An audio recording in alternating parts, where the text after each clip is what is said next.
Assalamualaikum warahmatullahi wabarakatuh. Perkenalkan, nama saya Dewi Sapitri, NIM saya 1904110011, Prodi Perbankan Syariah semester 6 kelas B. Di sini saya akan memenuhi tugas ujian akhir semester. Mata kuliah Arbitrase Syariah, dosen pengampu Bapak Jepri Terantang, SSY, SH, MH. Di sini saya akan menjelaskan artikel saya yang berjudul Kedudukan Badan Arbitrase Syariah Nasional atau Basarnas untuk menyelesaikan konflik perbankan syariah. Pembahasan yang pertama, kedudukan Badan Arbitrase Syariah Nasional atau Basarnas untuk menyelesaikan konflik perbankan syariah. Kedudukan memiliki makna sebagai suatu kewajiban untuk mengatur segala sesuatu yang terjadi, diperbolehkan untuk dituntut dan disalahkan. Kamus Hukum menyebutkan bahwa kedudukan adalah kewajiban seseorang untuk melakukan apa yang dipercayakan kepadanya.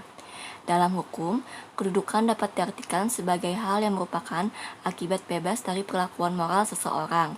Di samping itu, kedudukan harus didasarkan pada bentuk hal-hal yang mengakibatkan timbulnya sesuatu yang mengatur tentang hak-hak hukum orang lain, serta memberikan pertanggungjawaban oleh kewajiban hukum bagi orang lain.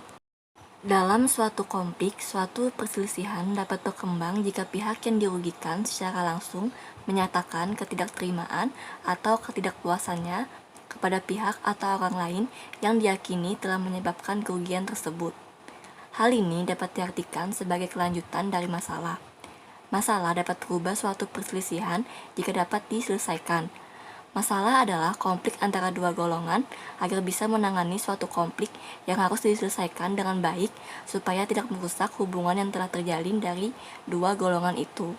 Ketentuan arbitrase di Indonesia diatur oleh Undang-Undang Arbitrase Alternatif dan Penyelesaian Konflik. Undang-undang berisikan arbitrase dan alternatif penyelesaian konflik, mengatur badan arbitrase yaitu lembaga yang ditetapkan oleh pihak berkonflik supaya melakukan arbitrase terhadap kesepakatan tertentu, dan forum dapat memberikan nasihat yang berisi tentang interaksi. Buat aturan eksklusif untuk hal-hal yang tidak terjadi bersamaan. Lembaga arbitrase untuk menyelesaikan perbankan syariah dapat didasarkan pada perjanjian pada akhir perjanjian, atau dapat juga sekaligus. Pilihan ini karena banyak keuntungan dari arbitrase dibandingkan melalui proses penyelesaian sengketa melalui pengadilan.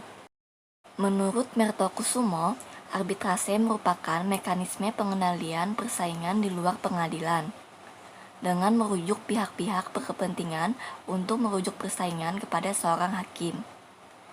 Hakim harus mampu menciptakan suasana arbitrase yang bebas, jujur, dan mengikat. Hakim diharuskan bisa dalam mengevaluasi suatu bukti yang dihadirkan dalam konteks sengketa yang akan diselesaikan. Untuk pihak berselisih mempunyai hak dalam menilai sengketa sejak awal mendengarkan argumen, serta mempunyai hak memberi masukan bagaimana arbiter berbuat, apakah sesuai dengan kewenangan yang disetujui oleh undang-undang.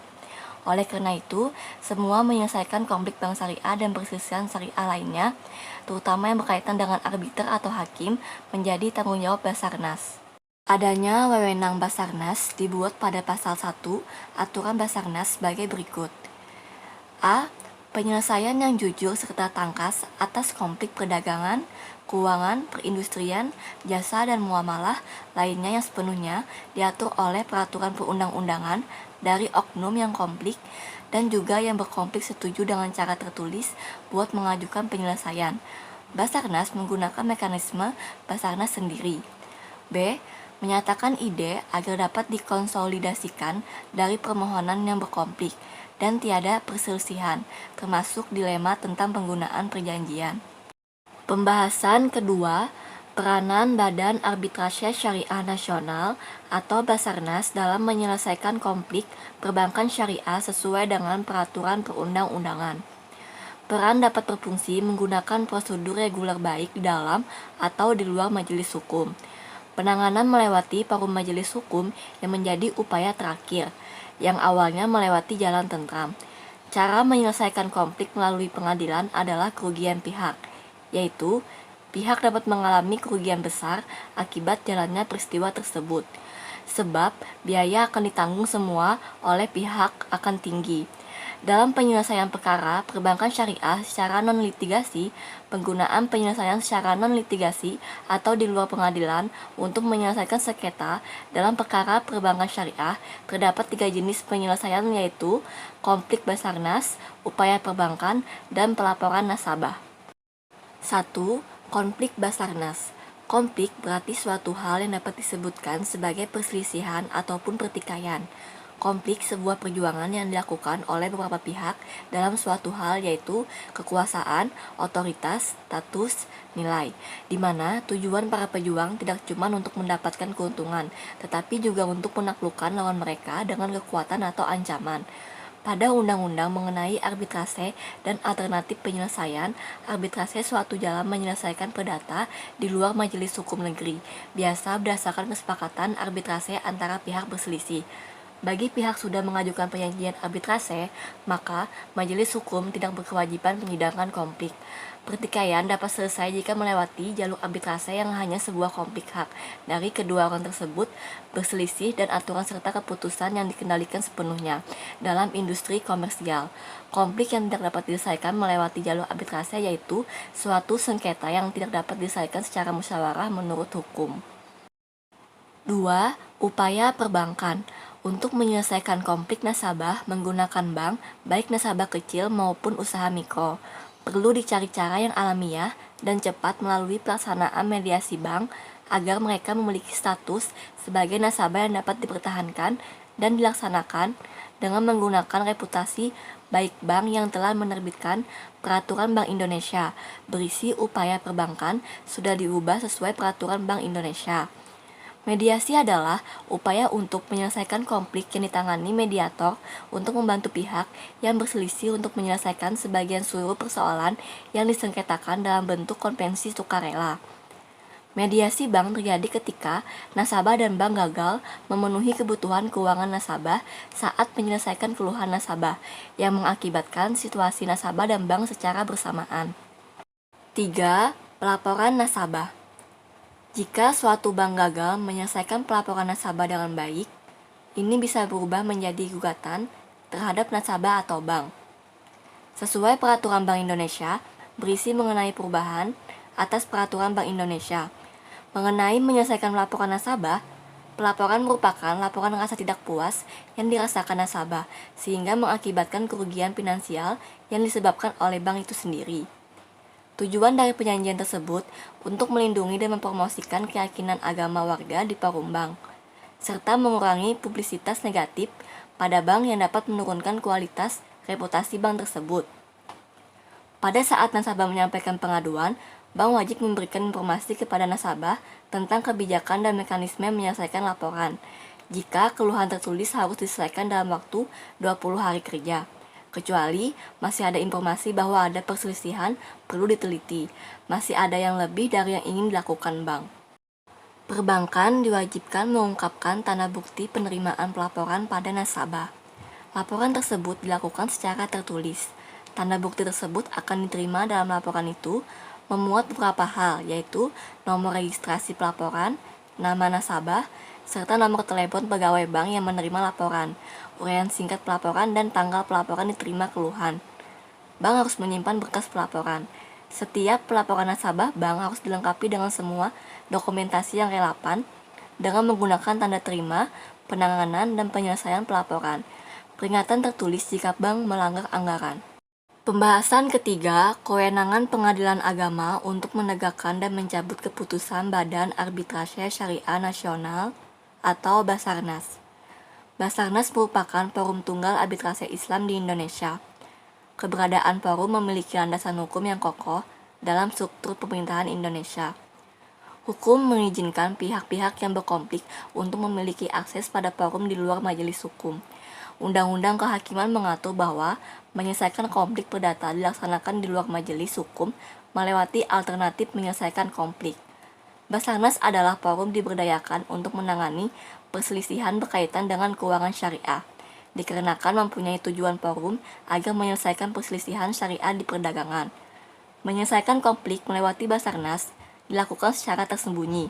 Hakim atau arbiter utama untuk menyelesaikan pihak berkonflik. Jika suatu penyelesaian tergapai, hakim menulis sebagai catatan dan tunduk pada kesepakatan pihak berkonflik. Tetapi jika rasa damai tidak terlampaui, maka pengujian akan tetap dilakukan sinkronisasi sesuai ketentuan asli. Perselisihan diselesaikan wajib selama 6 bulan. Keputusan Basarnas dilaksanakan menggunakan anggaran asli saat ini. Terdapat pada Undang-Undang tentang Arbitrase dan Alternatif Penyelesaian Konflik. Setiap pihak wajib dengan sukarela menegakkan keputusan yang dapat ditegakkan, dan akhirnya keputusan harus didaftarkan serta diserahkan ke panitera. Keputusan arbiter bersifat final, memiliki landasan hukum yang kokoh hingga dapat mewajibkan pihak berkonflik, dan oleh karena itu tidak mengizinkan ketua pengadilan untuk melakukan pemeriksaan berdasarkan alasan atau pertimbangan keputusan arbitrase.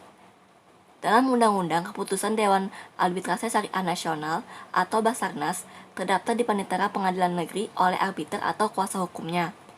Jika apabila satu pihak berkonflik, maka tidak bisa mengikuti keputusan. Maka dengan itu pihak selanjutnya dapat mengemukakan permintaan dapat dilaksanakan dengan menuliskan permintaan itu ke Panitera Pengadilan Negeri. Kewenangan untuk menyelesaikan, mengkaji, dan memutuskan perselisihan tingkat pertama antara umat Islam pada bidang zakat, hibah, infak, sedekah, dan wakaf. Kewenangan suatu hak wewenang untuk melakukan sesuatu atau memerintahkan orang lain untuk melakukan atau tidak melakukan sesuatu untuk mencapai suatu tujuan tertentu. Otoritas sering dikaitkan dengan kekuasaan.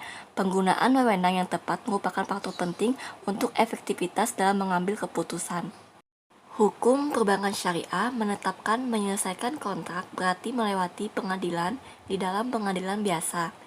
Namun penafsiran ini dinilai MK sangat berlawanan pada Undang-Undang Dasar 1945.